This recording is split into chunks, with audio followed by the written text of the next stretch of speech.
a solid that is bounded by the curves y equals x squared and y equals 2 minus x squared in the xy plane. Cross sections through the solid perpendicular to the base and parallel to the y-axis are semicircular discs. Find the volume of the solid. So we need to know what our base looks like, and then we need to think about our cross sections there. So I've got y equals x squared, which is just our regular parabola. Then I got 2 minus x squared, which is an upside down parabola with a y-intercept at 2.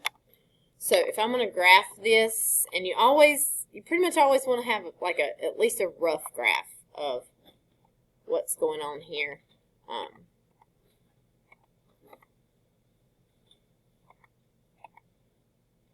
So y equals x squared will just look like this. And then y equals 2 minus x squared will have a y-intercept at 2, and then it will look like this. So that gives us this area right here that we're dealing with. And for this particular one, it's pretty easy to see that those intersections occur at -1 and +1 on the x-axis. But if you were having trouble finding that, you could always do x squared equals 2 minus x squared. You'd have to add the x squared over here, which would be 2x squared equals 2. X squared equals 1, which will give you x equals plus or minus 1. So that's always an option if it's something more difficult and you can't tell from your graph. So, now let's think about cross sections and what they're going to look like. Cross sections through the solid. You're going to see this a lot perpendicular to the base. You can almost ignore that. We will not do any not perpendicular to the base, or at least I've never seen one in AP Calculus. I think that's beyond what we're able to do. That just means that they're standing straight up and down like this. They are not slanted like this. So everything we do, we need perpendicular to the base. The part that's going to tell us whether or not to use x or y is right here. So we're looking for it to talk about the x or the y-axis. This tells us parallel to the y-axis. So we're going to be using y's in our equation or x's? X. And I was trying to see if I could trick you there because you see the y-axis, which makes you think y, but this says parallel, right? So parallel to the y-axis is the same as perpendicular to the x-axis. And if you draw it in parallel to the y-axis, if you draw in that like little section right there, that's got to be vertical, which is going to be x for this. So everything's in terms of x here, which is good because we don't have to change our equations. So what we're doing here is we are building a semicircle right here. So this side right here, I'm still going to call S. That's our side in the circle. So what would S equal here? Top minus bottom. So top is 2 minus x squared. Bottom is x squared. So if I would combine that just to make it a little easier to deal with, that's going to be 2 minus 2x squared. Okay, so that is our S. What is our formula for the area of the semicircle? Okay, it is 1/2 pi r squared. What is r? R is half of S, which means R is going to equal half of 2 minus 2x squared. Right? here is where students usually mess this up. They forget to take half of their S because our R is only half of this S that we have here. So we got to do half of S, which in this case is pretty easy to do because if we distribute that 1/2, we get 1 minus x squared. That's our R.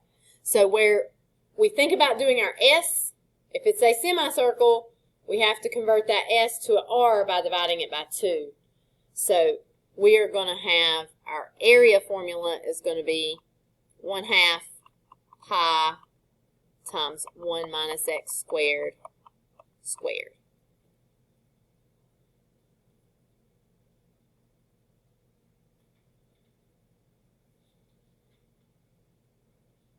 Are we okay here?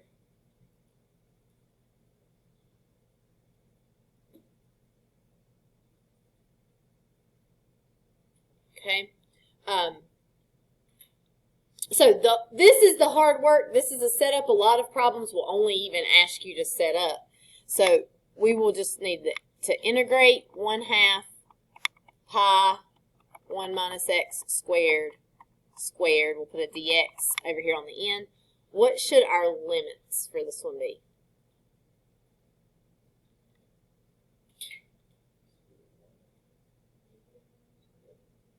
-1 to 1. If we did 0 to 1, is there a way we could do 0 to 1? 0 to 1 would be here to here. This is symmetric, right? So if you did 0 to 1 and doubled it, for this problem you would get the same answer because it is symmetric. That's not necessarily true for all problems, but you would get the same answer here. So I think I'm going to do this one by hand. We need to do a few by hand just to remember that sometimes we have to do these by hand. I am going to pull the 1/2 pi out front.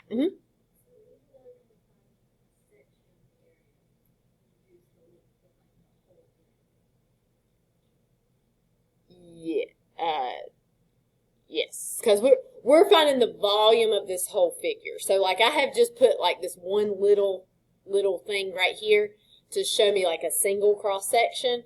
But what I'm doing is I'm gonna have a bunch of those, right? So I'll have little teeny tiny ones over here on the end. I have a great big one here in the middle. I'll have all these little cross sections so that I've got like this 3D figure here.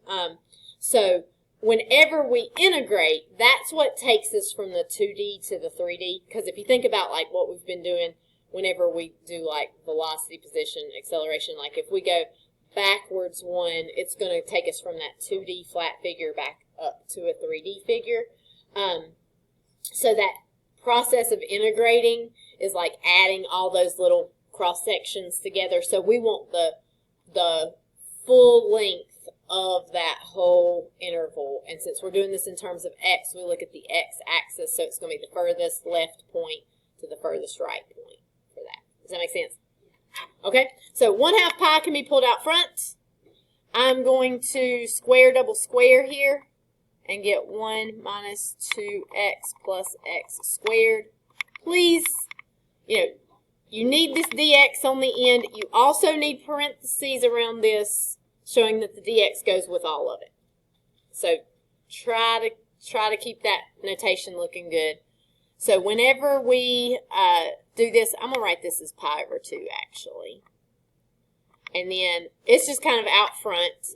I'm going to do, I got to integrate, so I'm going to get x minus x squared, and 2 divided by 2 is 1, plus 1/3 x to the third. And I'm going to evaluate this from -1 to 1.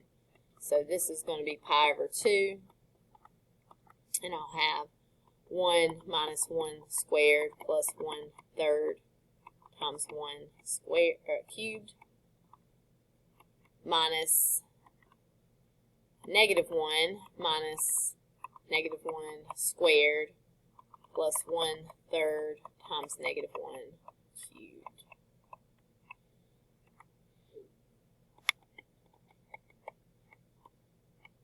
So I'll get 1 minus 1 squared is 0. That's going to go away. I just get 1/3 right here. Here, I'm going to have -1 minus 1, so it's going to give me a -2 minus 1/3. I will distribute that negative, which will make both of these positive. So I get 2 plus 2/3, which is going to be 6/3 plus 2/3, 8/3. So pi over 2 times 8/3. This will reduce. So 4 pi over 3 should be my answer. Of course, if it is free response, you can stop here. You don't have to evaluate that. Of course, if you saw it on multiple choice, they'd probably have 4 pi over 3 as the answer, I think. Hopefully. I'm getting questioning looks from the side over there. Stupid calculator. What did I do wrong?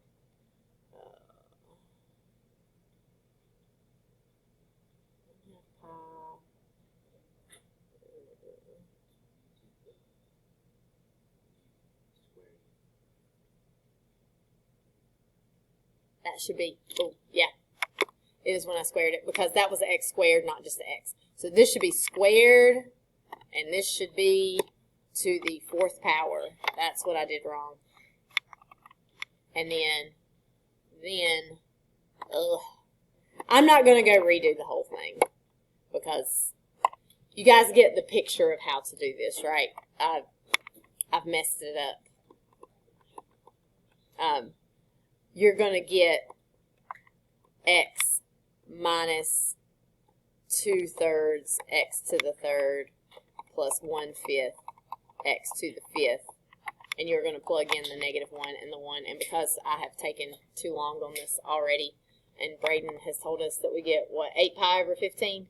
8 pi over 15. I'm not going to redo it, but it's the same process, just with the correct numbers.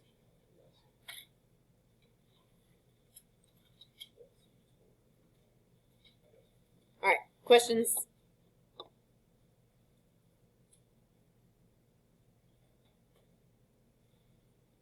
All right, let's do another one. All right, these are some of the more difficult ones that you're going to see, where we have equilateral triangles.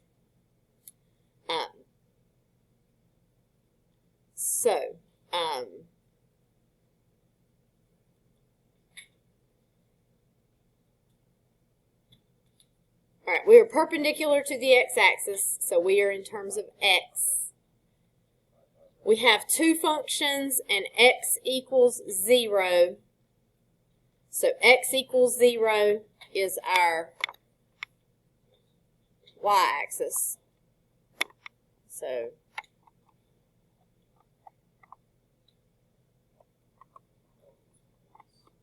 and we've got 1 minus x over 2, and -1 plus x over 2. I'm going to write these differently because they seem more complicated than they are. 1 minus x over 2 is 1 minus 1/2 x, which is a line, right? And then g of x is -1 plus x over 2, which is -1 plus 1/2 x. You don't necessarily have to write that out, but in your head, think about it. Because at first I was thinking of those as being like rational functions where you got the x in the bottom, but they're not. They're just lines. So let's see if we can graph this here. F of x, I'll do that in blue. We've got a y-intercept at 1, a slope of -1/2, so down 1 over 2. Will give us this line. And then we'll do this other one in green. Y-intercept at -1, slope of +1/2. So it'll look like this. We get this triangle right here. And then x equals 0, of course, is the y-axis. So here is our region that we're looking at here.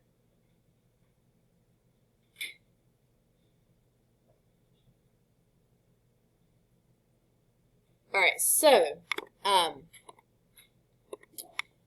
we are perpendicular to the x-axis. So perpendicular to the x-axis looks like this. This would be our S.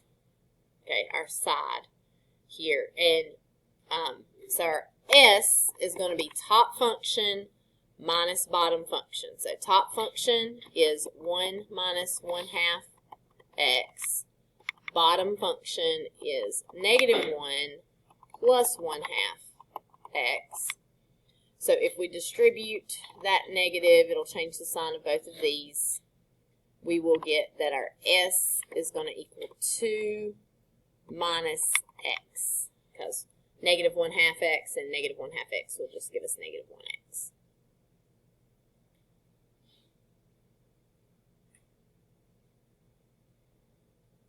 Are we okay on finding that S? All right, now, equilateral triangle. Think about what we're going to be drawing here. We're making an equilateral triangle here, which means I'm going to draw it over here to the side. This side right here is S. Equilateral means this side is also S, this side is also S. How do I find the area of a triangle? 1/2 base times height, right? So, do I have the height of this triangle?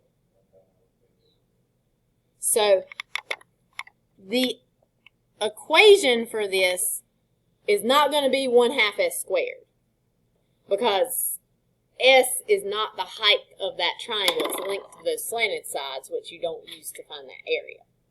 So, equilateral triangles are one of the more difficult equations that you're going to see. Now, once we find this area for the equilateral triangle, it's going to be the same every time, so you could memorize it if you want. In fact, it wouldn't hurt to memorize it, but it's going to be a little bit different. So, I want to walk you through how to find it also, though. So, if we know all of these sides are S, what would the length of this side right here be? Just like this little piece right there. What's that length? 1/2 S. Okay, and I want to know that height. What could I do? I could do Pythagorean theorem. That's a right triangle, right?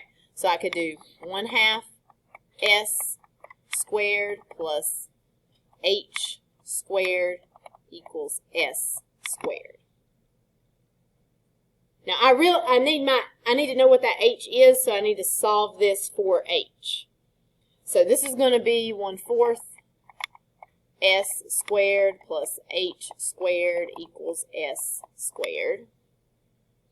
We need to solve for that H because we need to know the height. So we're going to subtract 1/4 S squared. That will give us H squared equals 3/4 S squared. And then what are we going to do? Root. Usually we put a plus or minus with a root when we do that, but do we, are we going to have a negative height? We will not, so we're not going to do the plus or minus on this. So when we take the square root of this, some of this stuff we can take the square root of, some of it we cannot. So can we take the square root of 3? No, it's got to stay underneath. Can we take the square root of 4? It is 2. So notice my 2 is not underneath the square root now. Can I take the square root of S squared? Yes, it is just S. So the only thing that stays underneath that square root is the 3. And because it is all multiplied together, you can take the square roots of all those things separately, multiplied or divided. If you had like a plus sign, if it was S squared plus 2, then that wouldn't work. All right, so this is just our height. We have now found that the height of this is square root of 3 over 2s. So if we are looking for the area formula of our triangle, it is 1/2 times the base, the whole base, which is S, times our height, which is square root of 3 over 2S. Which we can simplify a little bit here, which will be square root of 3 over 4S squared. So this right here is always the area of an equilateral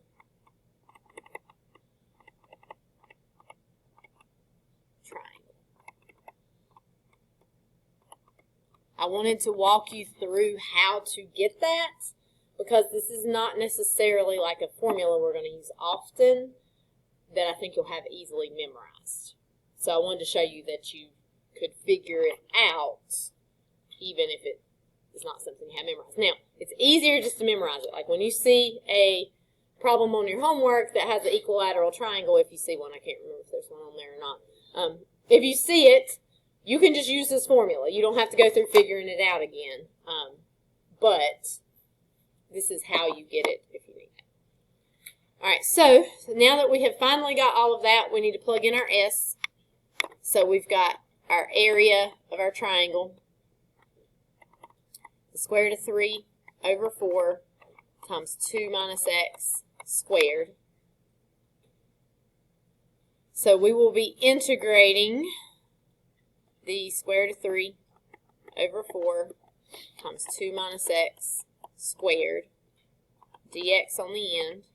What limits should I use? 0 to 2. I'm looking on the x-axis, 0 to 2. And for the sake of time, we are going to just type that into our calculator. This one's not too bad to do by hand, but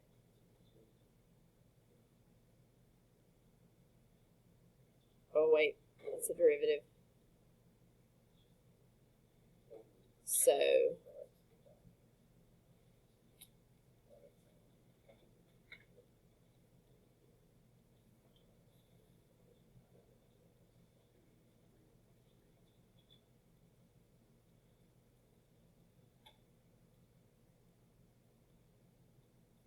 let's see what we get here. 4 root 3 over 3. Is that what some of the rest of you have got that have already done this?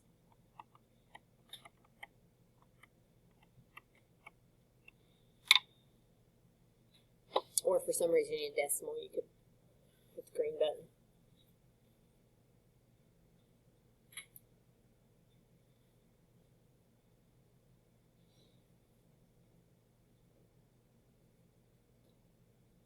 Oh wait, I typed it in wrong. I didn't put I put 2 instead of 4 when I typed this in.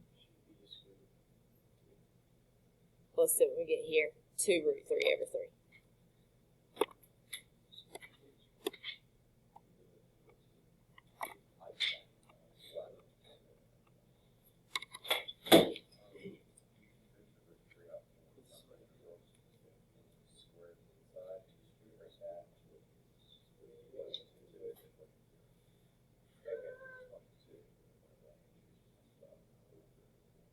Okay, questions?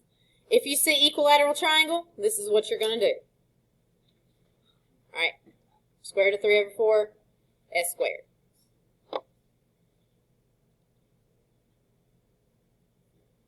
Okay, this one I have seen a few times on the AP exam. I'm trying to think if I've seen equilateral triangle on the AP exam. I don't know that it's been on FRQ. It may have, but I can't remember for sure. So we're supposed to find the volume of the solid whose base is bounded by the circle with cross sections that are isosceles triangles with the hypotenuse as the base of the solid. Oh, I'm going to change this question.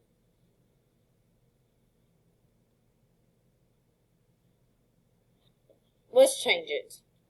I think. Let me see. Do I have another problem?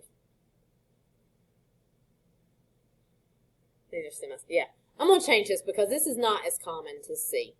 This has the hypotenuse as the base, which means your long side is going to be in the base and your two short sides will be here. It is not nearly as common to see that asked. I'm going to change the question. So let's mark out the hypotenuse.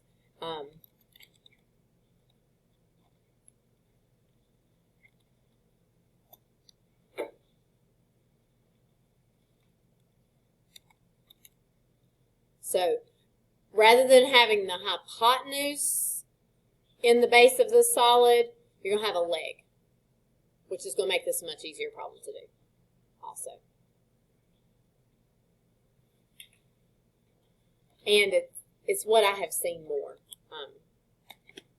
there. So they tell us perpendicular to the x-axis on this one. I have a y-axis problem next. Yeah, okay. Make sure we do at least one y-axis.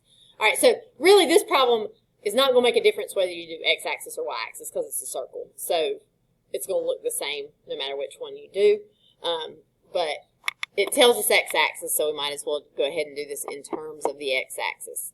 So if it's in terms of the x-axis, we've got x squared plus y squared equals 4, and we want to solve that for y. So we would subtract our x squared, and then we will square root both sides. So that gives us y equals plus or minus the square root of 4 minus x squared. So if we think of what we've got for this graph, it is a circle. What's the length of the radius?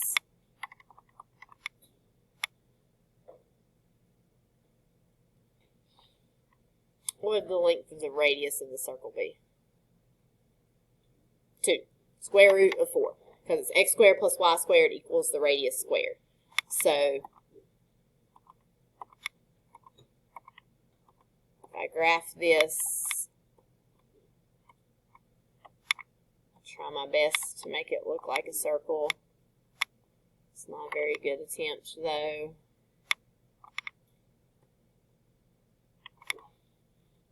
Supposed to be a circle. So we are going to have, whenever we graph this, notice my equation is now y equals positive square root of 4 minus x squared and y equals negative square root of 4 minus x squared. So these are semicircles. The top part of this graph where y's are positive is going to be y equals positive square root of 4 minus x squared. The bottom of this graph, where my x's and my y's are negative, is going to be y equals negative square root of 4 minus x squared. So what we're doing is we're taking that single equation for the circle and we're kind of splitting it into two equations because we're going to need to do that to set the problem up. So we said perpendicular to the x-axis, so we are looking at this here. This is our S. S is going to be top function, square root of 4 minus x squared, minus bottom function, negative square root of 4 minus x squared. Here, that double negative there is going to turn to a plus, which is going to give us 2 square root of 4 minus x squared.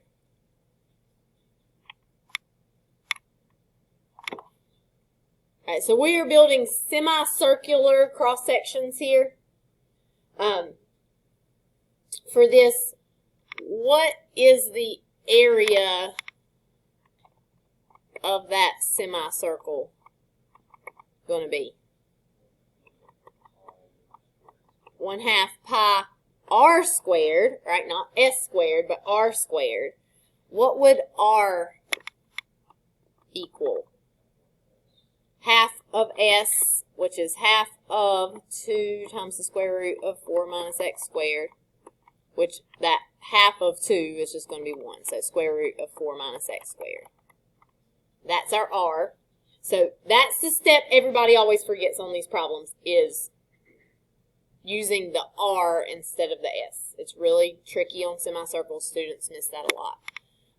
So our area of our semicircle is 1/2 pi times 4 minus x squared. I'm sorry, square root of 4 minus x squared squared. Which is really nice because the square root gets squared, and we just have, I'm going to write this as pi over 2 actually. Pi over 2 times 4 minus x squared. So we will be integrating pi over 2. In fact, I'm going to do this. Is that all right with you guys if I put my pi over 2 out here? Just a coefficient, right? It'll make it easier to integrate because I'm going to do this one by hand.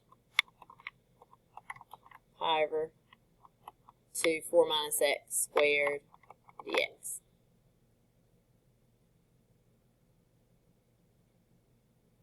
Okay, what should my limits be? -2 to +2.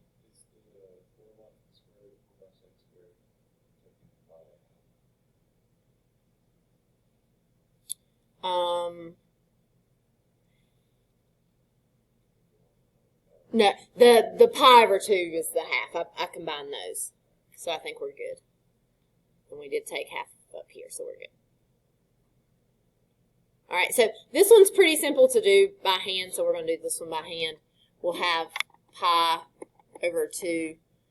When we integrate 4 minus x squared, we will get 4x minus 1/3 x to the third.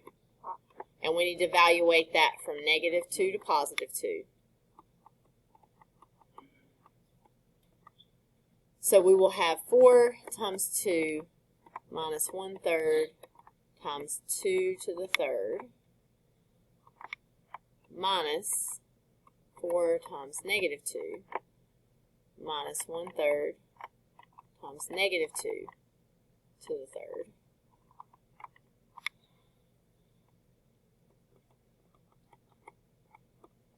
And so here we'll get 8 minus 8/3 minus -8 plus 8/3. And then if we distribute that negative there, it's going to make this positive and this negative.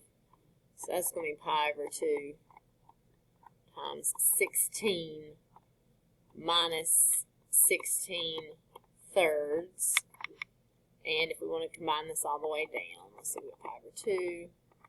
16 is going to be 48 over 3 minus 16 over 3, which is going to give us 32 over 3. Oh, wait, not equals times. And then we could simplify this with this, which will give us 16, and we will get 16 pi over 3 for our answer. Hopefully. Somebody check that on the calculator to make sure. And if it's wrong, I quit for the day.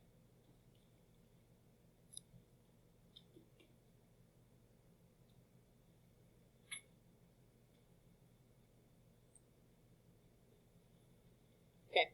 Questions? Alright, I do want to let's see if I got one or two more.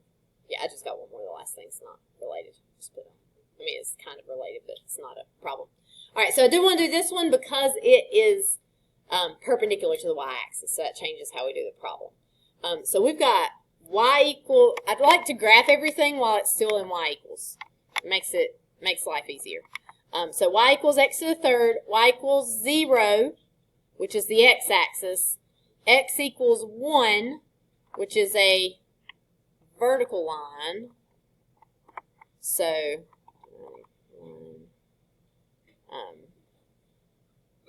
I don't think I need much here.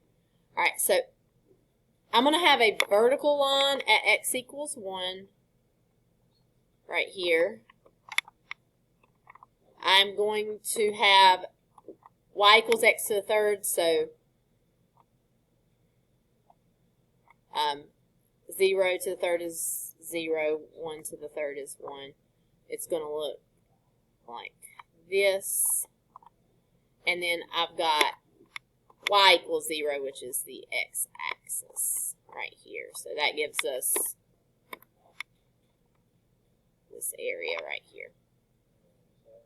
Yes? The last problem is for isosceles triangles. Oh, you were right. I did it first. Oh. We need to do an isosceles triangle. Okay, we can do this without, we'll do the calculator to evaluate it. I did semicircles because for some reason my mind was on semicircles. Okay, so let's back up. Yes. We can fix this real quick because I do still want to do this next one the way that I've done. We can fix this one real quick though. Let's just change our area. We need area of a triangle. These are much easier because the isosceles triangle has the leg in the base, which means this side right here would be S. This side right here would also be S. That looks weird written sideways. Let me name it. Right. This side right here would also be S. So this is just 1/2 S squared. Okay? So it is just 1/2 S squared, which is much easier than the equilaterals, right? So if we set this up, our area of our triangle would be 1/2 2 square root of 4 minus x squared squared. If I square this, I will get 1/2 times 4 minus x squared, because the square and the square root will cancel each other out. We'll still have to square this 4 right here, which will give us 2 times 4 minus x squared, or if you want to go ahead and distribute that, 8 minus 2x squared. We okay there? So that is our area formula. We should integrate that from 0, was it 0 to 2? No, negative 2 to 2.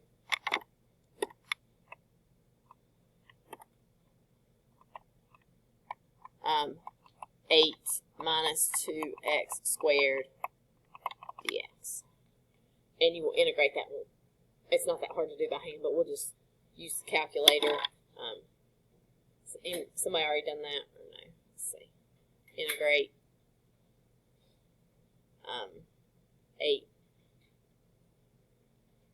minus 2x squared, comma, x, comma, negative 2, comma, 2. And that will get us 64 over 3.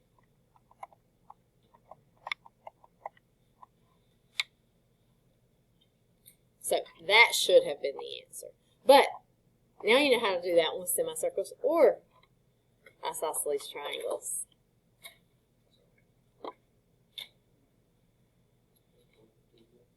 All right. Example 4. Y-axis, semicircles. Y-axis means we are looking at this right here as our S. Okay, so let's just start. What is our S? Oh, wait. There's one more thing we got to do before we can do the S.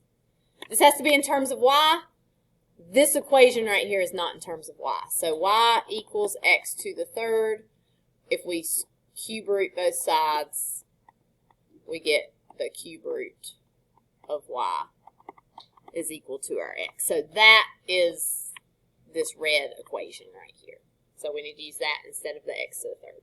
Okay, so now that we've got that, what is our furthest to the right equation here? X equals 1.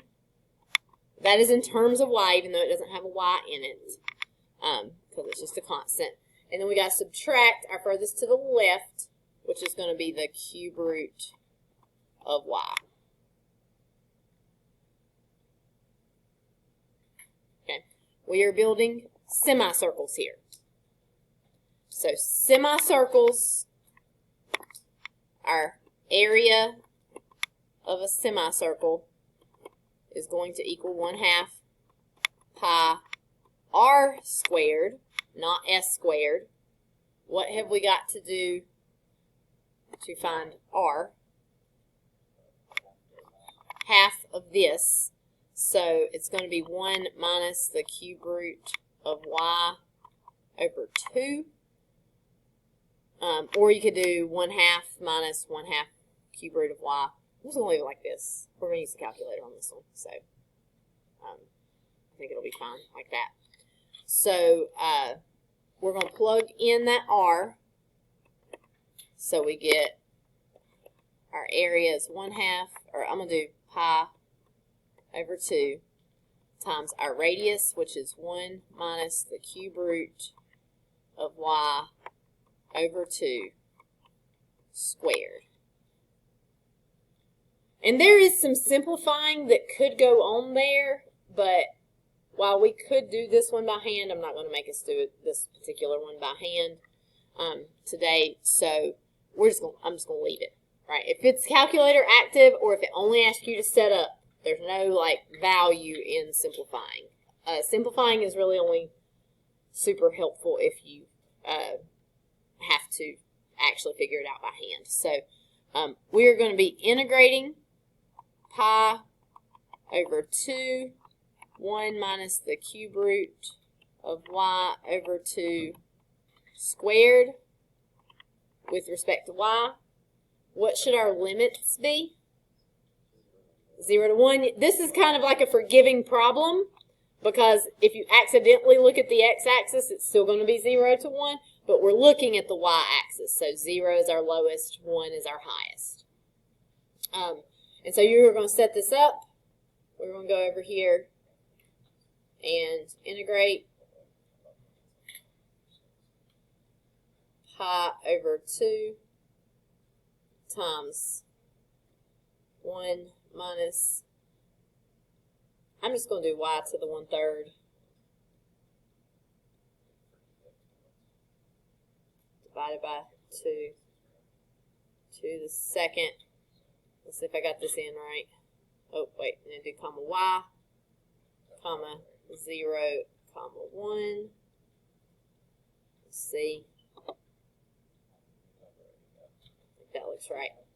Pi over 80.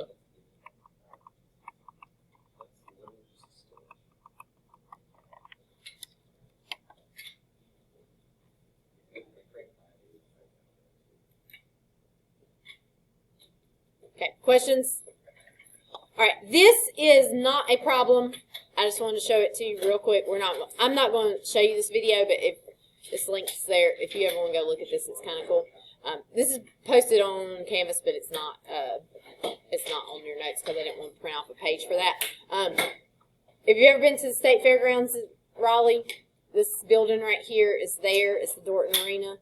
It's getting kind of old because it was built in the maybe even like 40s or 50s. I'm going to say 50s maybe. Anyway, it's where I graduated because it was raining. Meredith graduates outside and it was raining, so it's where Meredith graduates if it rains. But it's a pretty cool building because these arches right here are parabolic arches, and the ceiling is just suspended. It's cables that run. So the whole interior of the building is open. There are no columns. There's nothing holding the roof up except for these parabolic arches right here. And then you got these wires that hold up the ceiling. That is, I don't even know what it's made of, but obviously it's moldable. Anyway, it's pretty cool. It's a pretty cool building. And it's not exactly cross